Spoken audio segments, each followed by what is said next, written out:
আপনি কি জানেন যে মাটি থেকে গোশত কুড়িয়ে নিয়ে রান্না করা গোশত কেউ যদি ধুয়ে খেয়ে ফেলে তার অতীতের গুনাহ মাফ করে দেওয়া হয়। বাশারাতুল মাহবুব বেতাকফির জুনুব, আল্লামা ওজিউদ্দিন আজরই দামেশকি রহমতুল্লাহ লেখায় কিতাবে আছে, ইমাম হাসান রাদিয়াল্লাহু তাআলা আনহুর একজন শাগরেদ খাদেম একটা গোশত, মাটি থেকে পাওয়া গোশত, রান্না করা গোশত ধুয়ে খেয়ে ফেলেছে। ইমামে হাসানে পাক ওনাকে সুসংবাদ দিলেন যে তোমার অতীতের গুনাহ মাফ করে দেওয়া হয়েছে, আজকে থেকে তুমি আমার খিদমত করতে পারবে না, কারণ তুমি জান্নাতি মানুষ হয়ে গেছো।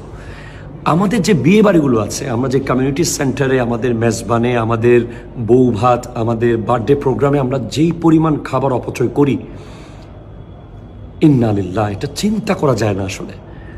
আমরা যদি ফিলিস্তিনের ভাইদের দিকে একটু তাকাই, আমরা যদি সোমালিয়ার দিকে একটু তাকাই, যে এক টুকরো রুটি খেয়ে 1 মাস দিন কাটাচ্ছে, আবার অনেক সময় 1 মাসে এক টুকরো রুটি পাচ্ছে না, আর আমরা কত খাবার অপচয় করি।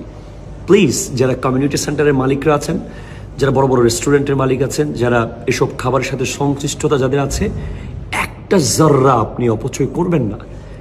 কষ্ট করে একটু যদি উদ্যোগী হন, বাঁচায় রাখতে পারবেন।